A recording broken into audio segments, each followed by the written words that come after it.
Hello ladies and gentlemen, it's Mike Vonbeardingham, and today I'm going to give you a guided tour around my little studio, also known as the Grey Room of Despair. Now this room's kind of testament to how much crap you can fit in a very small space, and believe me, there is a lot of crap. So let's get started. So first of all we have my main hub, my 4 screens, which everyone thinks I just watch 4 sets of porn on. I only have 1 willy and 1 set of eyes. There's no point having 4 screens. 1 on 1 will do. So what I have here, which is a bit unusual compared to other people's setup, this screen here is mirrored on multiple monitors throughout the room. So I've got 1 on each drum kit over there, and also I have 1 up here which pops down when I'm doing streaming, so I can view comments and chats and everything that's going on. Let's pop that back up.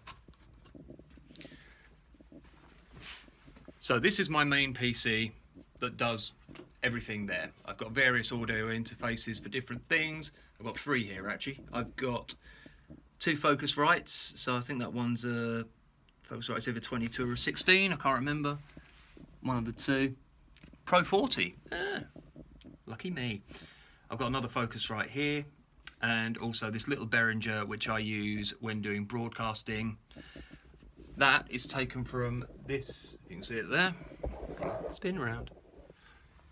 I've got a Behringer XR 18 and also another little mixer there which runs into this unit here, which has all of my audio going from all sources, so I can pre-mix it before it goes into my interface. Also, I might just hang on. Anyway. Right, so we have another little music PC here. This is my old beastie that's been with me for, God, decades now. That runs various backing tracks. Also I use it as a backup just in case I need to do some recording, and this one's playing up. And the monitor for that is this bloody great Sony Bravia TV here. And that's really handy for, say, when we're using backing tracks during the streamings.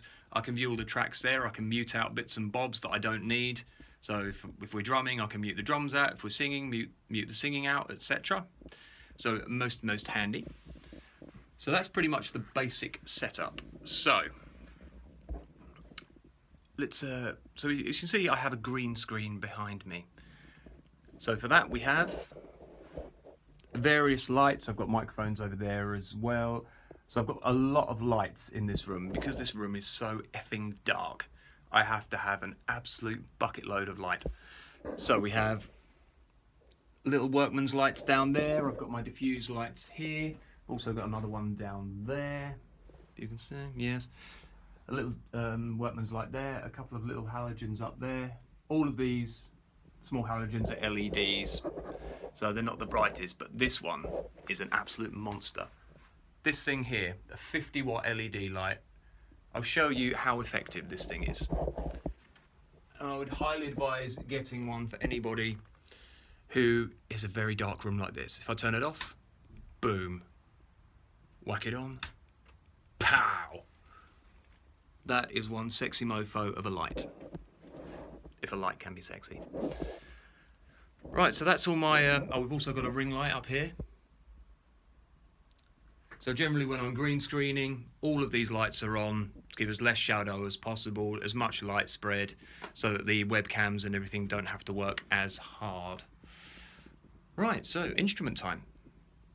I have 2 drum kits here. It looks a bit of a higgledy-piggledy mess. Higgledy-piggledy. Higgledy-piggledy. This here is my old Yamaha DT Express 2. It's 2 drum kits in one that I created a big monster kit for. So it's got 2 brains. It's got a brain over there and a brain over there, which is quite handy because the drummer could use an extra brain. And then on the other side, this is my Alesis Strike Pro. It's a lovely little kit, well worth the money that you spend on it. And this is my sort of, I suppose, newest edition and my main kit. Also, you'll notice microphones dotted here, there and everywhere. So the idea is when we stream, we like to be able to because me and my friend who do it, Simon, we are multi-instrumentalists, so we like to jump between different instruments at different times. So I have everything set up so that we can go to whatever instrument we want, and we have vocals there as well. I've been kindly lent this Boss GT8 from my good sexy buddy Mr. Matthew, as he's got far more better gear now, so I just get all his old rejects, which I'm quite happy with, to be honest. So yeah, we've got our guitars, we've got a little selection over there. I've got my Dean sort of, I can't even remember what make it is, Dean Hardtail. I've got my sort of matching coloured Dean 5-string bass, and also a Turner acoustic, which my good friend James bought for me as a thank you present, which was very moving and very touching. So that's generally how the setup works. So you can see there's a lot of stuff in here. I've used pretty much every available space. We've got little wireless units on the wall for in-ear monitoring. I've also got sort of headphone amps strapped to the wall down there. So it is a bit of a mess, but it's a working mess, and that's generally how I live my life. I am a working mess. Apart from that, that's pretty much all of it.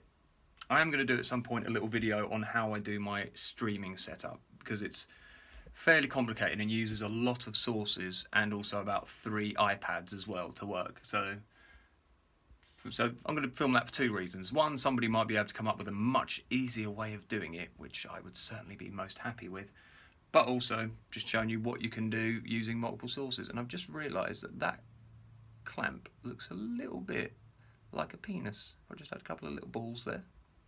Excellent. Right, so that's my studio.